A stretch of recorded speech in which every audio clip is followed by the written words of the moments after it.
Hoy por hoy. 7:46 dice la Unidad Nacional de Protección en su cuenta de Twitter que deplora y condena los hechos bochornosos protagonizados por el parlamentario del Caquetá, John Freddy Núñez Ramos, que el pasado 23 de diciembre, en estado de alicoramiento, maltrató y lastimó a las personas de protección que lo acompañaban. La denuncia la ha puesto, como digo, la misma Unidad Nacional de Protección. Su director es Augusto Rodríguez. Director, buenos días. Muy buenos días para usted y todos sus oyentes. Director, ¿qué va a pasar ahora con el esquema de este individuo que, borracho, quería manejar el carro, cosa que no permiten las normas de la UNP, que le pegó por la parte de atrás un puño al escolta, que después lo amenazó con que iba a agredirlo físicamente? Es decir, hizo todo lo que no se puede hacer. ¿En qué está el proceso de investigación contra él? Bueno, sí hay un proceso aquí interno pues que tiene que ver con, pues hay unas normativas relacionadas con el buen uso de las medidas de protección a que están obligados todos los usuarios y protegidos. Entonces hay un proceso interno aquí en el que se revisa eso. Él suele, inclusive a veces puede llegar hasta la suspensión del esquema, dependiendo de la gravedad, pero pues obviamente hay que hacer una investigación y eso tiene un debido proceso y estamos como en eso, pero sí con una situación lamentable la que reporta nuestra persona de protección que estaba al servicio esa madrugada del representante John Freddy Núñez, y donde se presentan unos hechos pues desafortunados, que el señor Núñez, aparentemente en estado de embriaguez, agrede al escolta, a nuestro escolta de la Unidad Nacional de Protección, y lo golpea, le golpea la silla y lo alcanza a hacer contacto en un oído por la parte de atrás, y él está al contacto al volante, y él habla de que por poco pierde el control del vehículo, le tocó detenerse. Y el señor Núñez él se bajó, y el señor Núñez se hizo al volante y movió el vehículo en situación que está prohibida por las normas y por los decretos que regulan la actividad aquí con la Unidad Nacional de Protección. Se hizo al volante poniendo en riesgo no solamente a los agentes de policía que también hacen parte del esquema, y a la propia esposa del representante de John Freddy. Situación lamentable, ¿no? Pues digamos por el licoramiento, y la falta, digamos, como de humanidad.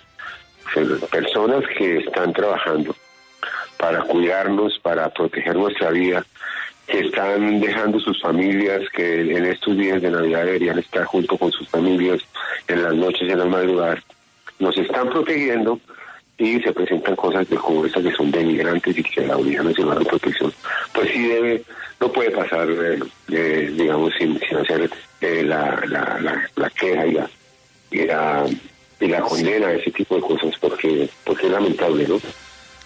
Director, en este momento el representante Núñez sigue con estos escoltas que él mismo agredió. ¿Ellos lo tienen que seguir cuidando hasta que se surta el trámite de investigación?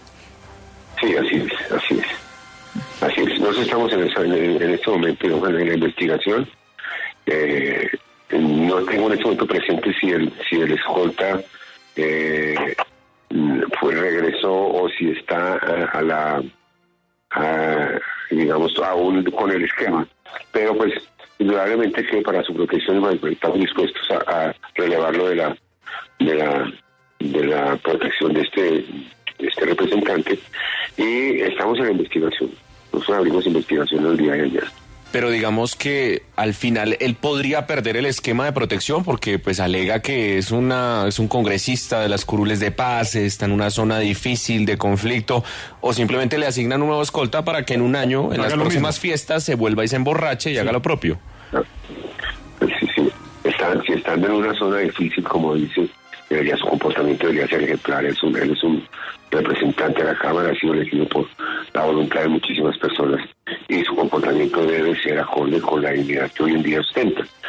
Y pues eso es, de ninguna manera puede haber ninguna excusa para justificar la actitud que tuvo. Él podría llegar a ser sancionado, obviamente pues hay un convenio entre la Unidad Nacional de Protección y la Cámara de Representantes. Nosotros vamos a tratar el tema con el presidente de la Cámara y la Cámara de Representantes también tiene mucho que decir sobre esto porque hay un convenio entre las dos entidades para la prestación del servicio de protección de estas personas que fundamentalmente se hace por el cargo y no tanto por el riesgo. Hay muchos parlamentarios que no tienen alto riesgo. En este caso creo que sí tiene el nivel de él es alto por de la circunscripción de las curules estas de paz que se eligieron. Pero de todas maneras es por un convenio, no es digamos como otros líderes que es absolutamente por el riesgo que se les da protección con esquema. ¿Ya? Director, ¿qué tan común es que esto suceda? Es decir, que los protegidos abusen de los escoltas y los pongan a hacer, primero que los maltraten o que los pongan a hacer cosas como pasear perritos, hacer mercado y demás. ¿Esto que pasó es excepcional o tristemente es lo común? Bueno, tengo que decir que es excepcional. Afortunadamente, la gran mayoría de los escoltas, sobre todo los parlamentarios, la gran mayoría, tienen sentido de humanidad y saben que los escoltas y los esquemas son aliados en el desarrollo de sus funciones. Y pues obviamente son seres humanos y tienen unos comportamientos ejemplares, pero nos damos cuenta que cada vez que alguna persona como un parlamentario comete errores tan graves como este, pues se nota demasiado y va en contra de la buena imagen de la institución. Director, que sea un propósito para el 2023 pedirle a todos los escoltas de la UNP que respeten los códigos de tránsito de todas las ciudades del país. Lo de Bogotá es absurdo. Parquean donde les da la gana. No ve uno una calle donde no haya una camioneta de la UNP con unos escoltas a los que si uno les dice, oiga, pues de verdad están parqueando sobre los andenes. Y se ponen bravos y como son policías la mayoría y entonces se enfrentan a las personas. La verdad es que yo quisiera preguntarles si en la UNP hay como una directriz. Ellos no parquean en parqueaderos públicos o están exentos del código de tránsito en Bogotá, porque esa tendencia del escolta a parquearse donde se le da la gana. Uno entiende que hay necesidades de seguridad de estar cerca del protegido, pero cerca de los restaurantes a donde van los protegidos también hay parqueaderos y muchas veces el protegido es una persona que tiene plata, pues que les dé para el parqueo. ¿Cuál es la directriz que ustedes le dan a los escoltas y por qué ellos parquean siempre en la calle, en lugares prohibidos o sobre los andenes? Los escoltas y los vehículos de la Unidad Nacional de Protección están en la obligación de cumplir con todas las normas de tránsito de todas las ciudades del país. No hay ninguna excepción, inclusive por las rutas de Transmilenio, las vías de tren tampoco pueden transitar. Entonces no hay ninguna excepción y en eso tiene usted toda la razón, periodista. Hay la orientación clara y la gran mayoría de los escoltas de la Unidad Nacional de Protección tienen presente esto y es muy raro el caso, digamos, de que invadan las vías de Transmilenio y cometan algún tipo de infracción. Pero cuando lo hacen, obviamente que se va a notar como lo que está ocurriendo con ese caso del acto que ocurrió con el representante de John Freddy Núñez.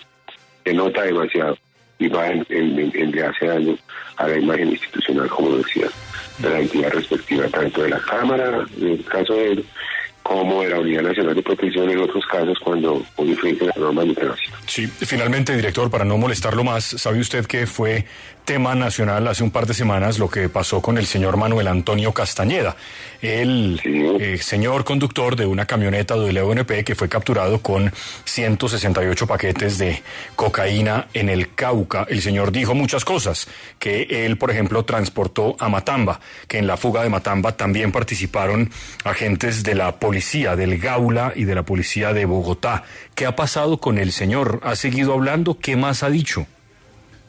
Pues nosotros tenemos una inquietud porque Este señor Manuel Antonio Castañeda, él estuvo, curiosamente, una semana antes de su captura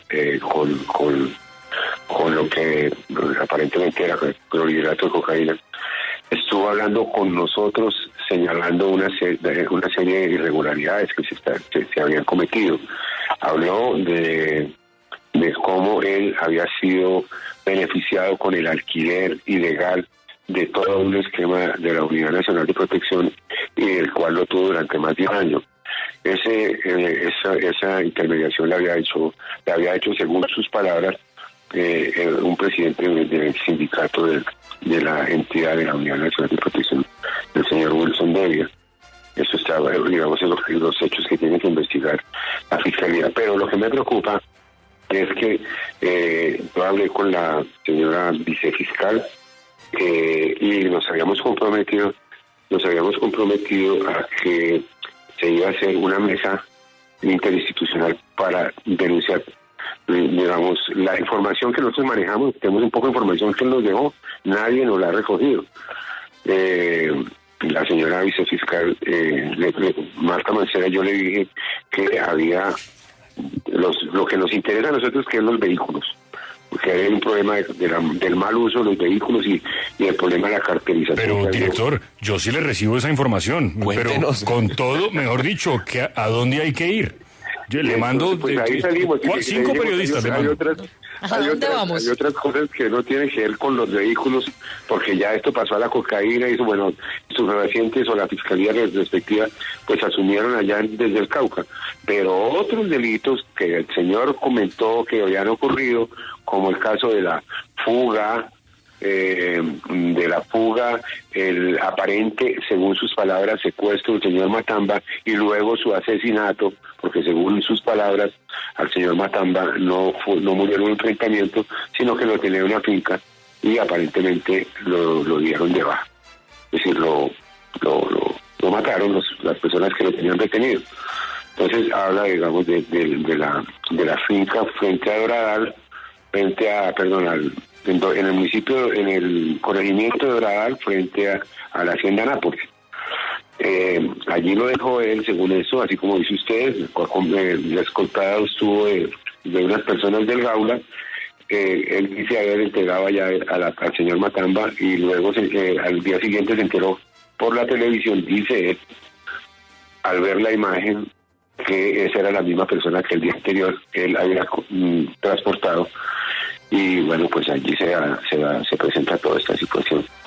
Nosotros aspiramos que las autoridades nos recojan la información, no ha sido posible. Entonces yo he estado oficiando a la Fiscalía, digamos, de manera unilateral, algunos datos de lo que voy viendo y de lo que voy recordando. Acá yo dejé algunos apuntes, pues, y se lo estoy diciendo, pero no he recibido sobre ese tema tan delicado y sobre la fuga del señor Matamba que él comentó aquí. No he recibido la visita de las autoridades de la Fiscalía o de la doctora Mancera, como me ha prometido, una mesa interinstitucional, porque es que nosotros somos víctimas en el tema de los vehículos. Hagamos algo, director. Pero usted conoce bien, porque ha hablado con él, a nuestro periodista Andrés González, que es la persona que está más enterada de los asuntos judiciales. Si le parece, él puede pasar por su oficina y conversan de todo eso. Si la vicefiscal Mancera no está interesada, nosotros acá sí le publicamos. Bueno, le digo que lo llame. Yo lo veo ¿Listo? Con la oficina de prensa de la entidad y entonces pues lo miraremos. Perfecto. Director, y en todo caso vamos a hacer la pregunta a la Fiscalía, Fraile, si es que la vicefiscal Mancera se fue de vacaciones o está ocupada, o bueno, no sé, ¿no? Si sí, no, pues además el tema importante. Es muy grave, eso no se puede dejar ahí como en un cajón, pues hay que revisar todo lo que dijo el señor y verificar si es cierto. La verdad es que él dio detalles, dio personas, las personas que lo vincularon, la persona que lo contactó. Él habló inclusive de que lo pusieron a trabajar unos días como infiltrado, porque él dice que ante el miedo que le causó la situación, porque dijo, esto no suena bien que policías y que luego los policías lo acompañan o lo escoltan y luego aparece que el señor aparece como juzgado.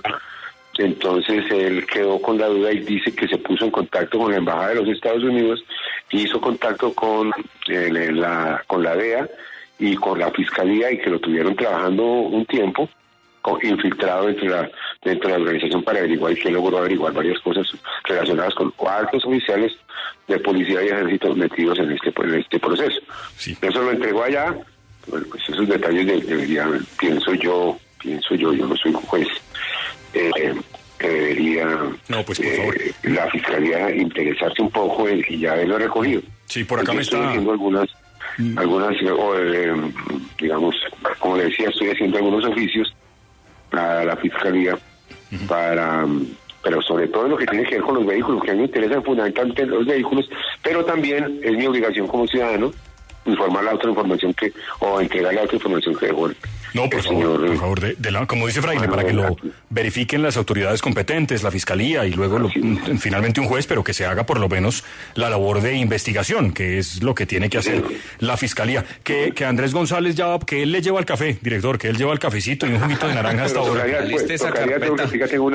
Tengo una agenda un poquito apretada. No, pero un ratico, sí, 15 minuticos ahí. Converse con nuestro jefe de prensa, el doctor Mario López. Listo, pues ya le decimos que cuadre con Mario. Director, feliz año para usted, buen día.